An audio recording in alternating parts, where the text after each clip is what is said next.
Hello everyone, welcome to AstrologyNewsReport.com. Today is August 31st, 2014. Presenting an alternate view of world events as seen through the lens of Vedic astrology. I'm Ron Berger. And I'm David Anton Savage. Let's take a look at the week that was. Mars and Saturn, although now separating from each other, were still close enough together last week to continue delivering crisis conditions around the world. Additionally, this weekend, August 30th, 31st, the moon transiting in Libra added extra energy for events. Russian armed forces have indeed crossed over into southern Ukraine and joined with the separatists, engaging in actual shelling and even battles with government forces. NATO estimates at least 1,000 Russian soldiers are involved. The Ebola epidemic in Africa is getting worse. The official death toll is now past 1,500, but because of conditions among the urban poor in West Africa, no one has a real handle on how many people have actually died or are now infected. It could reach 20,000. Well, this is not good, and here's the punchline. With all this time to swim around inside thousands of human beings, its rate of mutation is rapidly advancing. Astrologically, K2, the significator for viruses and virulence, is heading for a conjunction with erratic Uranus, the planet of the unexpected, and this is happening in the water sign Pisces. Pisces is a sign that spreads everywhere, like water. It doesn't observe boundaries or borders.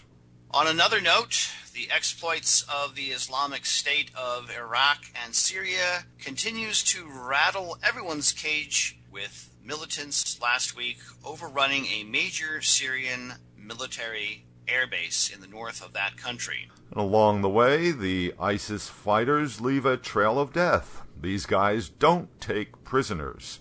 They only execute those who oppose them.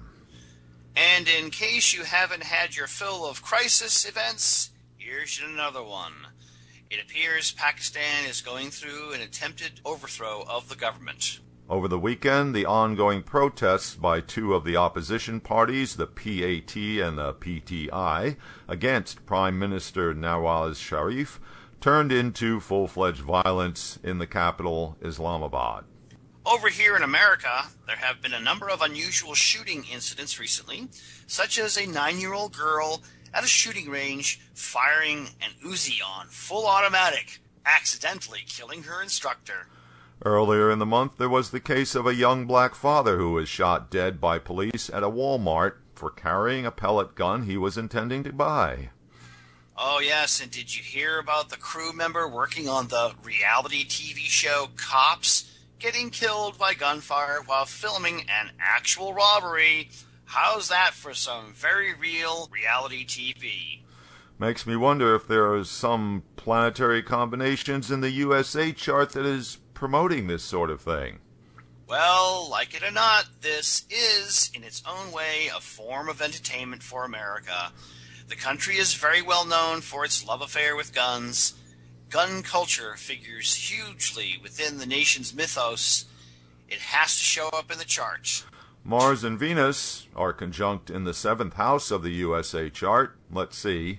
That's the planet of violence, Mars, plus the planet of love, Venus. Yes, and Mars is the major period ruler at this time, and Venus is operating as the sub-period lord. Mars equals weapons. Venus is the planet of romance and is entertainment as well. Mars rules the 5th house of romance and amusements in the USA's chart, and Venus rules the 6th house of defense and accidents. Well, David, there are enough indicators in the chart of the USA to verify an obsession with firearms, including a never-ending Gemini debate about them. Mercury was still opposite Neptune early last week, and none other than the editorial page of the New York Times offered a perfect example of the planet of deception and suspicion influencing the planet of media in the form of an editorial with a profound misperception of reality and a gross misstatement, which brought a storm of protest. After giving a rather bigoted 1,300-word biography of Michael Brown, the young man who got killed in Ferguson by police bullets, the writer concluded his piece with, "He was no angel." And the response to this lit up the internet. No doubt. Where the hell was the editorial staff on that?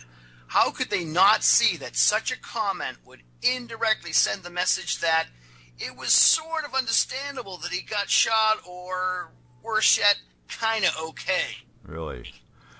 Mercury is now in Virgo and exalted. The planet of facts and data in the sign of details and analysis will be in fine form for the next few weeks, giving us sobering details of what is going on in the world.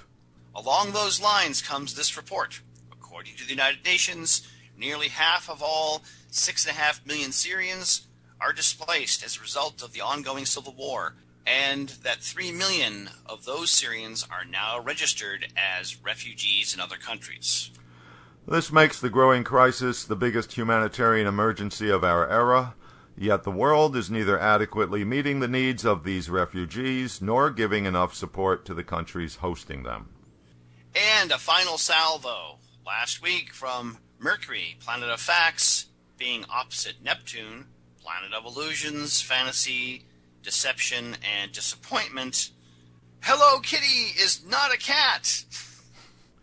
Yes, sad to say, the adorable creature icon that has been capturing hearts all over the world for decades, as well as generating billions of dollars in profits, was revealed by its inventor, the Japanese company Sanrio, to be a little girl with a cat-like face, not just a cute kitty. Even though it boggles my mind in more than one way to say this, fans of this Hello Kitty thing were so outraged. Some people are burning dolls in effigy.